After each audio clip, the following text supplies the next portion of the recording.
최근 몇 년 동안에 TV 드라마 시리즈 중에서 시청자들의 마음을 감동시켰던 시리즈가 슬기로운 시리즈입니다. 그래서 슬기로운 감방 생활로 시작해서 슬기로운 의사 생활, 그러다가 최근에는 김송희 작가가 쓴 언젠가는 슬기로울 전공의 생활이란 드라마가 바로 그렇습니다.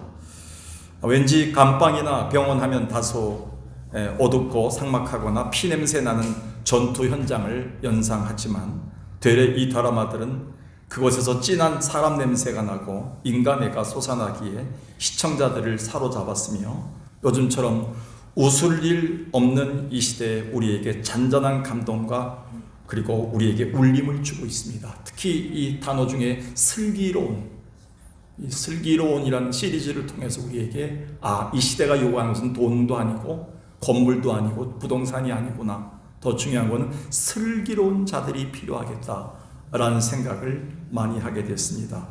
그만큼 이 시대는 우리에게 슬기로움, 영어로는 wise, 다른 말로는 성경의 지혜로운 자들을 요구하고 있습니다.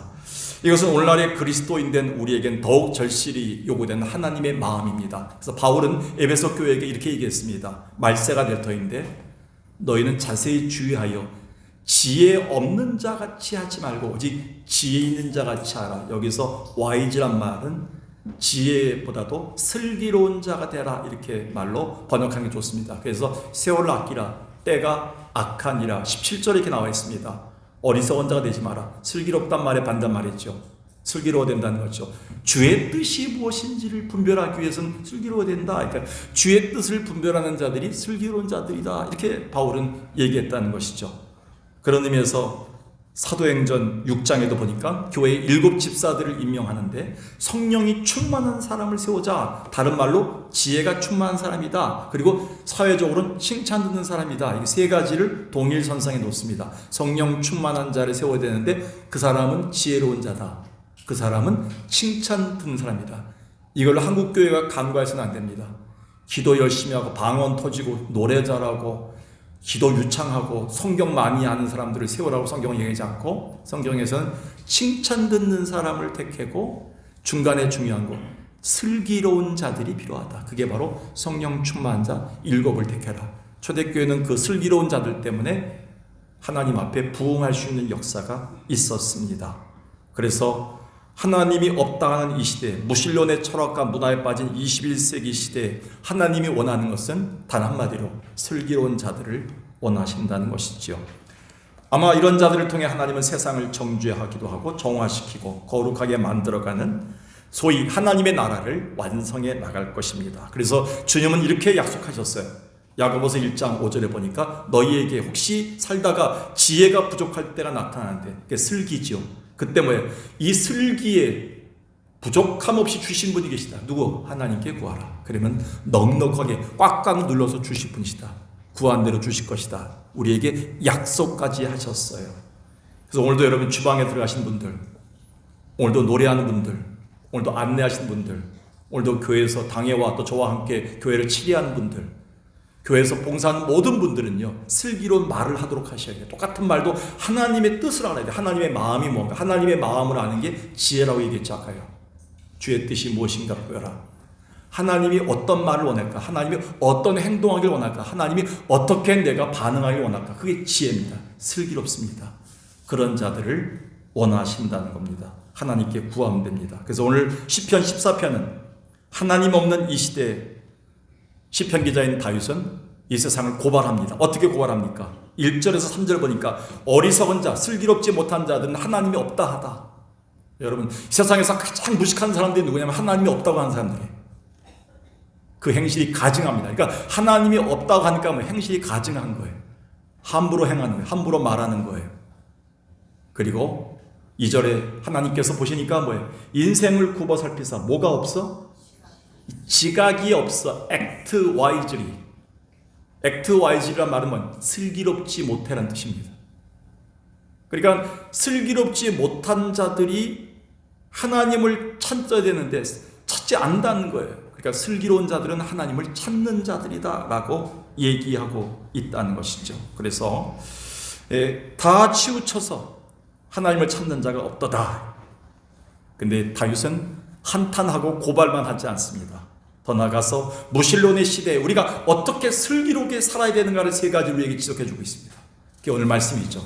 그렇다면 오늘 무신론의 시대를 사는 우리가 슬기로운 자가 되려면, 슬기로운 그리스도인이 되려면 어떻게 해야 되나요? 첫 번째 한번 읽어볼까요? 시작. 무엇보다도 하나님을 찾는 구도자로 살아야 됩니다. 시커지요. 뭐냐면 하나님 앞에서 하나님을 찾는 자를 구도자다 얘기합니다. 최근에 국민일보에서 청년 세대를 대상으로 코로나 팬데믹 이후에 그동안 몇 년 동안 자신의 신앙이 침체되었는가를 질문했습니다. 그때 응답자 중에 40% 이상이 그렇습니다 라고 응답했습니다. 구체적으로는 공예배, 기도, 헌금 등에 더 이상 중요성을 두지 않게 되었습니다. 더 심각한 건 그들 중에 다수가 점점 하나님의 존재와 기독교 신앙에 대한 회의가 심화되었다는 응답이었습니다. 코로나 팬데믹 이후에 우리나 한국교회나 우리 석광교회가 잃어버린 것 중에 가장 큰 것은 하나님을 찾는 마음, 구도자의 정신을 잃어버렸다고 생각합니다. 다윗이 오늘 본문에서 탄식하면서 이렇게 얘기합니다. 2절에 보니까 여호와께서 하늘에서 인생을 굽어 살피사 지각이 있어 하나님을 찾는 자가 있는가 보려 하신 자 아무도 없도다. 여기 지각이 있는 슬기로운 자들이 없다는 겁니다. 하나님 찾는 자들이. 그래서 우리는 하나님을 찾는 마음, 하나님을 잃어버린 하나님을 다시 찾고자 하는 간절한 이 구도자의 정신을 회복하는 것이 슬기로운 자의 삶의 첫 번째 요구입니다. 하나님 보시기에 슬기로운 자가 누굴까요? 하나님을 찾고 구도하는 마음으로 여기에 온 자들이에요. 현대인들이 어떤 모습인가요? 현대 그리스도인들조차 인생의 여러 문제 앞에서 스스로 해결해 보려고 쩔쩔매고 세상에 유혹하는 이 방법 저 방법부터 먼저 찾고 있습니다. 머리띠 메고 나가서 구호를 외치는 것으로 끝납니다. 아니오시다. 우리 그리스도인들은 달라야 됩니다. 세상에 당했던 문제와 여러 환난 앞에서 우리가 할 수 있는 일은 하나님부터 찾는 일이라고 생각합니다. 근데 여러분 부끄럽습니다. 어른들로서 국정의 주요 책임자고 공인이라 할 수 있는 유명인들이 공공하게 점집부터 찾고 도사부터 부릅니다. 큰 일을 앞에 두고 돼지머리 놓고 절부터 합니다. 우리나라 크리스찬 유명한 감독이란 분이 영화 감독이 돼서 영화를 촬영하면서 배우들을 불러놓고 스태프들을 불러놓고 돼지머리에 돈을 꽂는 일부터 하고 있더래. 그분이 과연 안수집사인가? 제가 마음에 막 아팠습니다. 언제부터 우리가 하나님 없는 세대에 슬기롭지 못한 모습으로 하나님을 찾지 않고 영화를 촬영하고 하나님 찾지 않고 직장부터 나고 하나님 찾지 않고 어떻게 하나님 일을 할 수 있겠습니까? 우리는 이 잃어버린 마음을 다시 찾는 것이 슬기로운 자의 생활입니다. 그래서 성경 역사를 보면 하나님은 자기를 찾는 슬기로운 자들을 통해서 하나님의 놀라운 일들을 행하셨는데 영적으로 깨어있었던 슬기로웠던 아브라함, 이삭, 야곱, 요셉을 위기 중에 구출하셨고 그 중에 누구보다도 하나님의 마음을 깊이 알고 있었던 슬기로운 자 다윗을 통해서 하나님은 큰 일을 이루셨습니다. 그래서 사도행전 13장에 보니까 다윗은 내 마음에 맞는 사람이었다. 내 뜻을 다 이루겠다. 가장 슬기로웠던 다윗을 하나님은 사용하셨다는 증거가 나와 있습니다. 인간이 하나님의 보좌에서 군림하고 하나님의 말씀이 사라져버렸던 기독교 암흑시대에 하나님을 간절히 찾던 슬기로운 어거스틴, 쯔빙글리, 루터, 칼빈, 웨슬리, 무디 등의 슬기로운 자들을 통해서 하나님은 복음의 진보를 이루셨지 않습니까? 오늘 우리에게도 마찬가지입니다. 오늘 시편 기자는 다윗을 이렇게 선포합니다. 5절에서 그러나 거기서 그들을 두려워하였으니 하나님이 의인의 세대에 계십니다. 하나님은 여전히 하나님이 없다고 하지만 하나님이 없는 세대 속에서도 하나님은 하나님을 찾는 의인들의 세대에 계시다고 분명히 선포하고 있습니다. 오늘도 하나님을 찾는 여러분 속에 하나님이 지금 역사하고 계신지를 믿으시기 바라겠어요. 지금도 일하고 계십니다. 하나님을 찾는 자들을 통해서 일하십니다. 여러분도 지금 설교를 듣고 있지만 설교를 통해서 마음에 하나님을 갈구하였어야 돼요. 목마른 사슴이 되어야 돼요. 하나님 그래요. 도와주세요. 하나님밖에 없습니다. 라고 갈구해야 됩니다. 그런 자들 통해 하나님 슬기로운 하나님의 일을 행하십니다. 그런데 오해하지 마십시오. 기도회나 예배 횟수가 아니라 우리가 하나님을 찾고 바라는 간절함이나 절박함의 문제입니다. 우리 인생의 주관자이시며 역사의 주관자이신 하나님을 그 어떤 곳에서도 간절히 찾으며 그분께만 전적으로 의뢰하고 모든 문제의 결정권을 하나님께 이양하는 온전한 믿음과 지혜가 회복된 삶을 말하고 있습니다. 인류 역사상 지금처럼 인류가 수고하고 무거운 짐을 지고 가는 때가 없었습니다. 그래서 하나님은 이 시대를 분명히 알고 하나님을 간절히 찾는 지각이 있는 슬기로운 자들을 지금도 석광교회를 통해서 말씀을 통해 방송을 통해서 계속 부르고 계십니다. 특히 가정의 달에 우리 가정을 하나님이 쓰시고자 슬기로운 가정이 되기를 원하고 계십니다. 사도행전 4장 12절을 우리는 선포해야 됩니다. 내가 살아보니 다른 이로서는 구원을 받을 만한 어떤 이름도 주신 일이 없다. 예수 그리스도밖에 없다. 이 선포를 가정 대대로 할 수 있는 슬기로운 자들을 만들어야 된다는 것이죠. 지금 인류가 해결하지 못한 난제를 우리가 의탁하고 또 풀 수 있는 유일한 분은 창조주이십니다. 만유의 주재자이십니다. 하나님이십니다. 얼핏 보면 지금은 세상에 여전히 악인들이 지배하고 마치 하나님이 침묵하고 어디론가 숨은 것 같이 보이지만 속아서는 안 됩니다. 속지 마십시오. 하나님은 반드시 살아계시고 지금도 하나님을 찾는 의인들의 세계에 슬기로운 자들을 통해 하나님도 역사하고 거기서 하나님 일하고 계십니다. 오늘 우리가 무신론의 시대에 제발 하나님을 찾는 구도자의 대열에서 슬기로운 자 되길 주의 이름으로 축원합니다. 두 번째 한번 읽어볼까요? 시작. 하나님을 우리의 피난처로 삼고 살아야 합니다. 일전에 제가 소개했던 팀 켈러 목사님이 쓰신 내가 만든 신이란 책이 있습니다. 이 책의 또 다른 구절을 소개하겠습니다.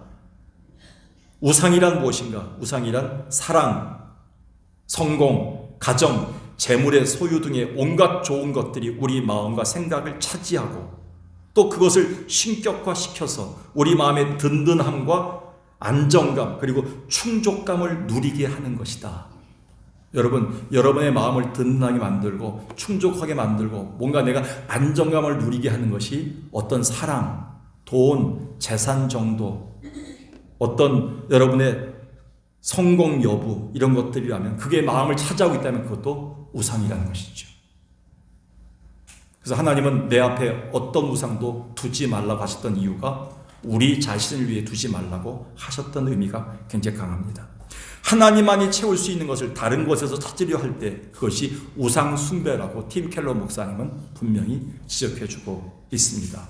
그래서 오늘 시편 기자 다윗은 당시 하나님의 백성들이 그렇게 닥친 예기치 않은 상황이나 사건들 앞에서 능히 헤쳐나가지 못한 이유를 뭐예요? 세상으로 다 치우쳐서 하나님을 찾지 않고 세상의 어떤 돈과 권력과 강대국을 찾으려고 하는 사람들을 찾으려 하는 그 치우친 마음, 거짓된 위로와 피난처를 고발하고 있습니다. 그게 바로 3절, 1절, 3절, 4절이에요. 어리석은 자는 그 마음에 이르기를 하나님이 없다 하다. 왜 어떻게 없다 하냐? 3절에 보니까 뭐예요? 다 치우쳤다. 더러운 자가 되어버렸다. 세상 속에 다 가버렸다. 죄악을 행하는 자는 나 무지하냐. 떡 먹듯이 내 백성을 먹으면서 여호와를 부르지 아니한다. 하나님의 백성들이 뭐예요? 세상 속에 다 떡 먹듯이 잡혀갔다는 거예요. 다 먹혀졌다는 거예요. 세상 사람들이 하나님의 믿는 백성들이 하나님의 말씀으로 살아가는 것보다 세상 논리로 살아가는 세상이 되기 때문에 우리는 먹혀 들어갔다는 거예요. 얼마나 마음이 아픕니까?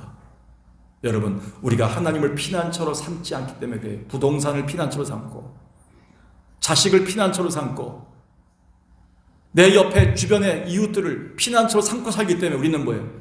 어떤 권력 앞에서도 우리는 좌절하고 무너지고 사람 앞에 무너지는 거예요. 얼마나 이 기가 막힌 하나님의 고발입니까?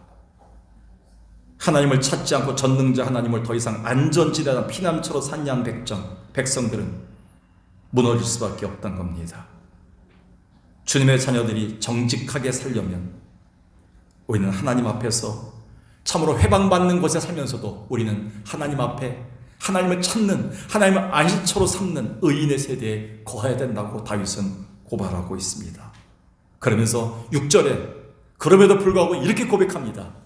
한번 우리 한번 고백해 볼까요? 시작. 너희가 가난한 자의 계획을 부끄럽게 하나 오직 여호와는 그의 피난처가 되시도다. 할렐루야. 세상 사람들은요 우리 계획을 무너뜨려요. 예수 잘 믿으려고 하면요 심령이 가난한 자를 무너지게 만들어요. 그런데 이 고백해야 돼요. 하나님 여전히 우리의 피난처이십니다. 여전히 우리를 보호하실 마지막까지를 붙드실 분이십니다 라는 고백을 해야 됩니다. 얼마나 위대한 고백일까요? 다윗은 이것 때문에 부족함이 있음에도 불구하고 하나님의 슬기로운 다윗을 통해서 하나님의 일을 이루어 가신 거예요. 여러분 기억하시죠? 2011년 9월 11일 세계 경제의 심장부라고 자부했던 미국 뉴욕의 맨하탄의 세계 무역센터 110층 건물이 빈라덴이 보냈던 테러에 의해서 비행기에 의해서 처참하게 110층이 무너져 내리는 광경. 얼마나 많은 사람들이 죽었습니까? 제가 TV에서 충격을 받은 거는 사람들이 떨어지는 모습들이 너무 기가 막혔어요.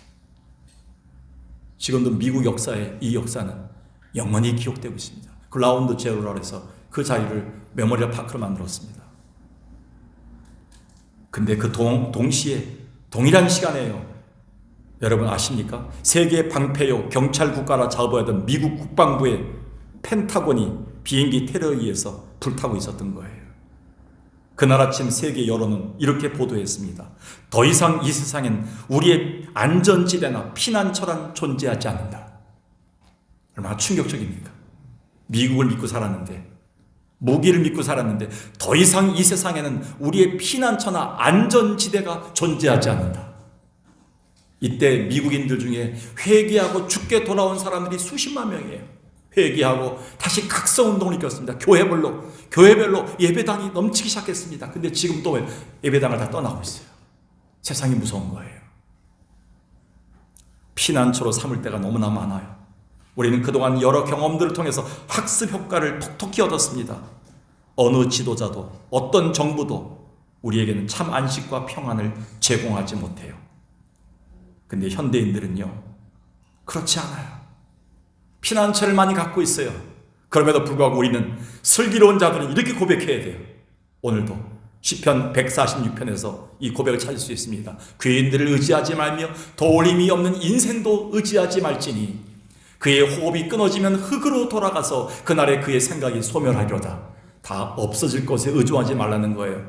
5절 다 같이 고백합시다. 시작. 야곱의 하나님을 자기의 도움으로 삼으며 여호와 자기 하나님에게 자기의 소망을 두는 자는 복이 있도다. 아멘. 이런 거 좀 외우세요. 자녀들에게 교회 나가라, 교회 나가지 말라 하지 마시고요. 이걸 외워서 얘기하세요. 하나님을 자기의 도움으로 삼으며 여호와 자기 하나님에게 자기의 소망을 두는 자는 복이 있도다. 이 철칙을 우리 외워야 됩니다. 그런데도 안타깝게도요, 여전히 지금 21세기 세대를 사는 자들의 마음엔 하나님을 의지하지 않습니다. 당장 눈에 보이는 것들에 소망을 두고 삽니다. 무신론의 시대이기 때문에 그렇습니다. 기독교인들이 자꾸 먹혀가고 있어요. 기독교인들이 점점 세속화되고 있어요.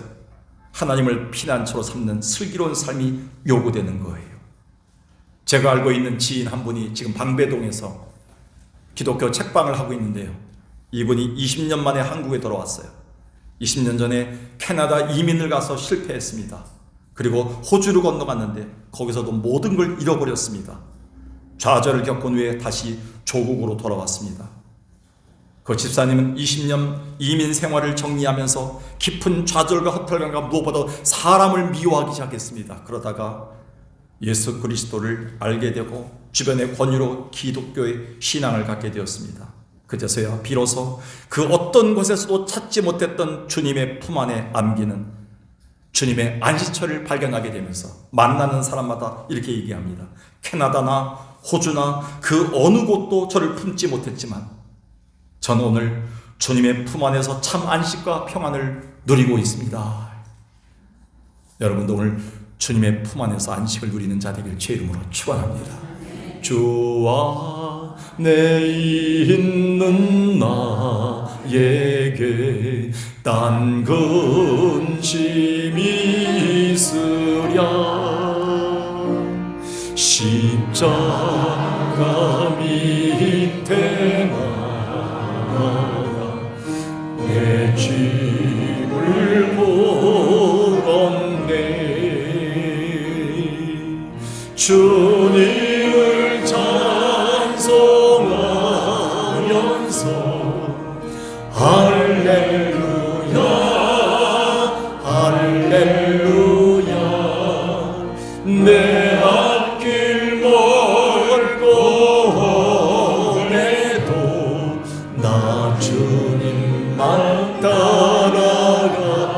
2절까지만 부르겠습니다. 한 절만 더. 주님을 피난처로 삼는 인생은 지금 막막한 세상 속에서도 우리가 찬송과 기도를 만들어낼 수 있습니다. 한숨보다는 하나님을 향한 찬송을 만들어낼 수 있습니다. 슬기로운 자 되십시오. 말에 한숨 변하여 내 노래 되었네. 주님을 찬송하면서 할렐루야 할렐루야. 내 앞길 멀고 함에도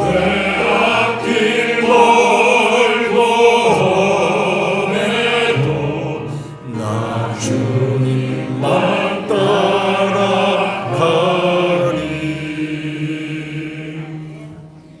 여러분, 하나님이 없다고 하는 세대입니다.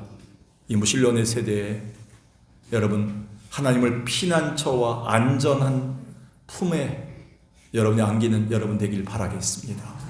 마지막 세 번째 한번 읽어볼까요? 시작. 하나님만이 주시는 참 기쁨과 즐거움을 드러내며 살아야 됩니다. 그렇지 않습니까? 이 세상에서 일시적으로 우리에게 주는 것들은요, 참 안식과 참 평안이 아니더라고요. 근데 하나님을 믿었기 때문에 하나님을 통해 다시 회복됐던 이 기쁨과 즐거움을 드러내며 살 때 우리는 전도가 되는 것이죠. 슬기로운 자의 마지막 모습은 하나님만이 주시는 참 기쁨과 즐거움을 드러내며 경험하며 사는 것이 아닐까요? 그래서 하나님은 하나님을 떠남으로 심판을 받아 포로됐던 이스라엘 선들이 고통을 겪었지만 고통 속에서도 그들이 하나님을 찾음으로 다시 즐거움과 구원의 그 기쁨을 회복한 것을 누리며 살 것을 다윗을 통해서 고백하게 하십니다. 그래서 7절에 다윗은 이렇게 결론 맺고 있습니다. 시편을. 이스라엘의 구원이 시온에서만 나오기를 원하도다. 이 시온은 뭡니까? 시온은 바로 하나님입니다. 여호와께서 그 백성을 포로된 곳에서 돌이키실 때 야곱이 즐거워하고 이스라엘이 기뻐하리로다. 여러분, 하나님께서 우리를 질병 가운데 놓이기도 했지만, 고통 가운데서 놓이기도 했지만, 하나님께서 우리를 원하시는 궁극적인 이유는 뭐겠습니까? 그 안에서 구원의 즐거움과 회복의 기쁨을 얻기 위한 하나님의 그 심정이 들어가 있다는 사실이죠. 오늘 우리는 낙심하지 말아야 될 이유입니다. 그래서 다윗은 큰 범죄로 인해서 좌절과 위기의 때를 당했습니다. 밧세바를 범했지요. 하나님의 심판이 있을 것이라고 나단 선자를 통해서 경고를 받지요. 좌절이었습니다. 그 순간에 그가 엎드려 하나님께 간절히 구한 것은 뭐였습니까? 이걸 구했어요. 시편 51편 8절부터 보겠습니다. 내게 즐겁고 기쁜 소리를 들려주시사. 그러니까 죄를 지은 인간은요, 하나님 앞에 죄악을 범하게 되면요, 기쁨이 없어요. 그래서 사람들 만나도요, 기쁨이 없어요. 막 소리만 나오는 거예요. 승질만 나오는 거예요. 어때 뭐냐면 좋은 소리가 안 나와요. 그런데 하나님 저에게 기쁜 소리를 회복해 주시고, 12절 구원의 즐거움을 내게 회복시켜 주시고 하나님과의 관계가 다시 회복돼서 죄의 문제가 해결되므로 내가 이 괴로워하는 죄 문제 속에서 하나님 다시 기쁨을 회복해 주옵소서. 13절에 보니까요, 내가 범죄자에게 주의 도를 가르치겠습니다. 여기서 회복된 그 기쁨과 즐거움을 저들에게 보여줄 때 저들이 주께 돌아오게 하소서. 이 기도합니다. 자기의 고통과 괴로움과 절망을 하나님 앞에 기쁨과 즐거움을 얻는 기회가 돼서 하나님 앞에 수많은 사람들을 전도하는 기회가 되달라고 다윗은 이렇게 기도하고 있습니다. 하나님 이 기도를 들어주셨습니다. 여러분의 기도도 들어줄 겁니다. 오늘날 많은 성도들이 하나님을 예배하고 섬기면서도 정작 그들의 얼굴과 말 속에는 기쁨은커녕 구원의 은혜와 즐거움을 좀채 찾을 수가 없습니다. 그래서 실천론적 무신론자라는 말이 나왔습니다. 여러분, 교리적으로는 무신론자가 아니에요. 설교할 때마다 아멘, 믿습니다, 아멘, 줄줄로 믿습니다, 아멘, 그렇습니다 라고 말은 잘해요. 그런데 삶 속에서는요, 행동 속에서는요, 내 시간과 돈 사용 속에는 하나님이 계시지 않아요. 이걸 실천론적 무신론자라고 해요. 오늘날의 교회 다니는 사람들은 너무나 많아요. 그런데 그 교회 안에서도 뭐냐면 하나님을 진짜 인정하지 않아요. 내 삶 속에서 말과 행동과 가정 속에서 하나님이 없어요. 실천론적 무신론자들이 있다는 거예요. 그런 자들은 기쁨이 없어요. 그런 자들은 즐거움이 없어요. 거기서 회복하라는 거예요. 다윗은 거짓된 위안을 이렇게 고발합니다. 시편 10편에서 앞 두 장에서 악인은 그의 교만한 얼굴로 말하기를, 그 얼굴로 교만해지면서 난 괜찮아, 난 너무 좋아, 잘 되고 있어, 하나님이 없어도 돼, 예배 없어도 돼, 기도 안 해도 돼, 이렇게 하시다는 거예요. 기쁘기 때문에, 일이 잘 되기 때문에, 자식들이 잘 풀리기 때문에. 그런데요, 속고 있다는 거예요. 6절에 그의 마음이 이르기를 나는 흔들리지 아니하며 대대로 환난을 당하지 아니하리라 하나이다. 이게 얼마 가겠습니까? 계속 흔들리고 있습니다. 거짓된 위로를 전하고 있습니다. 거짓된 위안 얘기합니다. 이런 자들이 얼마나 많은지 아세요? 주님만이 줄 수 있는, 하나님 창조주만이 줄 수 있는 평안과 즐거움을 누리지 못하면요, 세상에서 흔들린데도 얼굴은 교만이 나타나요. 자랑이 나타나요. 근데 속사람은 계속 썩어가고 있는 거예요. 전도가 되지 않는 것이죠. 여러분, 얼마나 가증스럽습니까? 어리석습니까? 근데 슬기로운 자들은 그렇지 않다는 거예요. 미국의 32대 대통령 루즈벨트 대통령은요, 초창기에 그는 하버드 대학을 나왔어요. 대단하죠. 변호사가 되었어요. 대단하죠. 민주당 부통령 후보까지 올라갑니다. 지금 이준석 씨 같이. 그런데 출세를 당하다가 웬일인가요? 39살의 나이에 소아마비균이 침투해갖고 하반신 마비가 되었어요. 그때 주변 사람들이 넌 끝났다, 정계를 떠나라, 넌 이제 할 일이 없다, 거리에 나가라 라고 얘기했어요. 그날 어릴 적부터 섬기던 하나님을 피난처로 삼겠다고 작정하고 결단합니다. 오늘부터 하나님만 찾겠습니다, 하나님만 나의 안전한 피난처로 삼겠습니다, 그 고백을 합니다. 그리고 그는 어릴 적부터 섬기던 하나님을 끝까지 섬기며 구원의 즐거움을 달라고, 회복의 기쁨을 달라고 기도합니다. 놀랍게도 그는 1945년 4월 12일 뉴욕주 상원 의원을 거쳐서 그는 미국 31대 대통령에 당선되어 12년 동안 하나님의 은혜만이 주실 수 있는 놀라운 대통령의 그 은혜를 누리게 됩니다. 그야말로 하나님을 찾고 주님을 피난처로 삼아서 주님 주시는 참 기쁨과 즐거움을 누리고 산 대통령이 아닐까요? 그런 대통령을 만나보고 싶습니다. 오늘 우리가 무신론의 시대에 주님만이 주시는 참 기쁨과 참 즐거움을 찾는 슬기로운 자 되기를 주의 이름으로 축원합니다. 말씀을 정리합니다. 오늘 우리가 사는 세대는 한마디로 하나님이 없는 세대입니다. 심지어는 그리스도인들 중에 다수가 실천론적 무신론자의 삶을 살고 있습니다. 염려하건대 이러다 보면 어느 날 우리 가정에서는 하나님이 사라질지 모릅니다. 여러분 명심하십시오. 2025년 가정의 달은 다시 오지 않습니다. 여러분 인생에 다시 오지 못할 날이 될 수 있습니다. 마지막 기회로 생각하시고요. 마지막 우리 가정을 슬기로운 자들의 대열에 올려놓을 수 있는 기도하는 여러분 되길 바라겠습니다. 세 가지 기억하세요. 하나님을 간절히 찾는 구도자의 대열에 쓰세요. 하나님 우리의 피난처로 삼고 사십시오. 하나님만이 주시는 참 기쁨과 즐거움을 드러내며 사십시오. 오늘 주님은 무신론의 세대에 슬기로운 자들로 계속 써주실 줄로 믿습니다. 기도하겠습니다.